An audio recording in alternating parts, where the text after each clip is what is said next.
Hello everyone, Jolene here from Bookworm Adventure Girl. Welcome back. I hope that you are all doing well. This is where I talk about the books that I'm reading. I like to read diverse books and I highlight Canadian literature. If you are new, thanks so much for checking out my channel. Please hit subscribe and stick around. Today we will be talking about Canadian books, and I'm going to be announcing a fun project that I am doing with my friend Lindy from Lindy's Magpie Reads. It has to do with book lists. I love a good book list.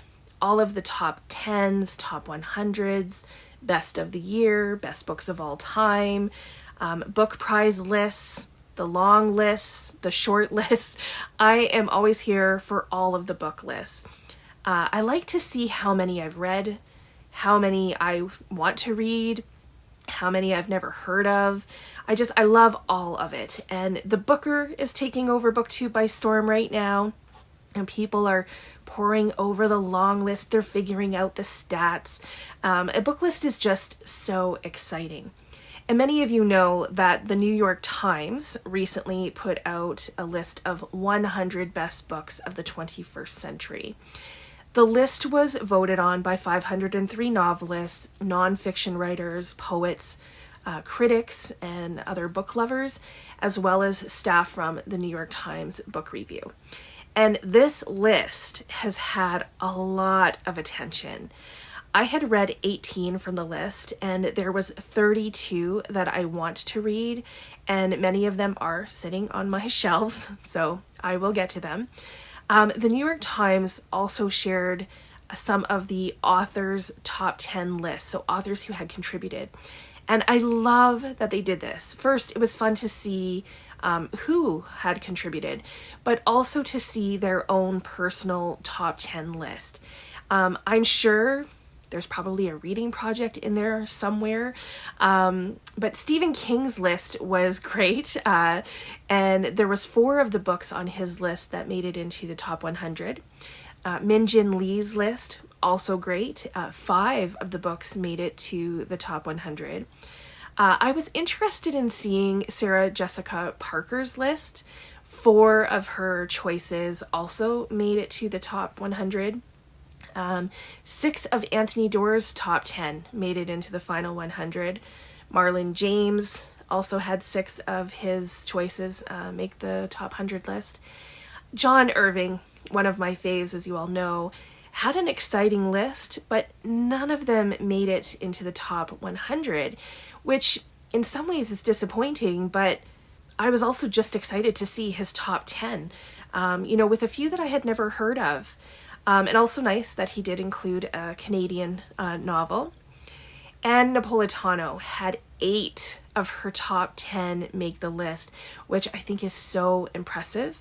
And I think that there are some gems hidden in, these lists and these books that didn't make the top 100 list. So I will be combing through them, probably a number of times, I'm sure. It's been so fun to watch people's reaction and see all of the buzz about books. And plus, it didn't end there. The New York Times then put out another list, and this time it was Reader's 100 Best Books of the 21st Century. Again, people all over BookTube and Instagram were reacting to this list, and that's what I love most about book lists and lists like this. It gets people talking about books and literature and stories that have made an impact, on them and on our culture, on our way of thinking. I was more successful with the readers list, having read 47 of them, and interested in reading about 37 more. Then Shelly did a call out on her channel asking people to give their top books of the 21st century.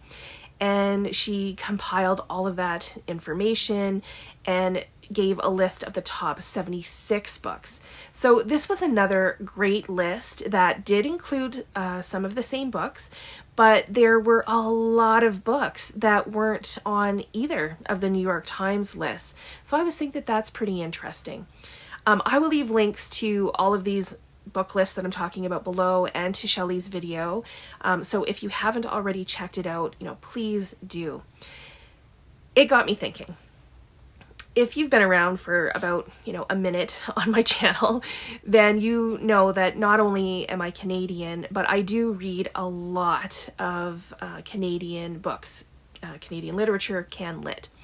I try to bring attention to Canadian authors and to Canadian stories.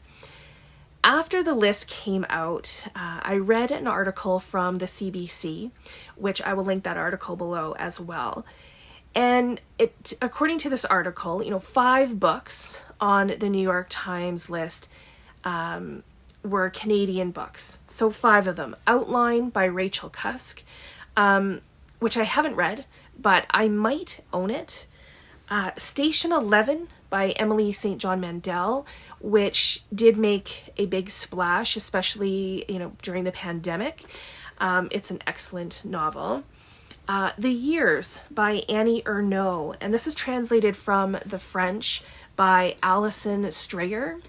Now, I'm not sure what Annie Ernaux's connection is to Canada, since I think she's from France, or she lives in France.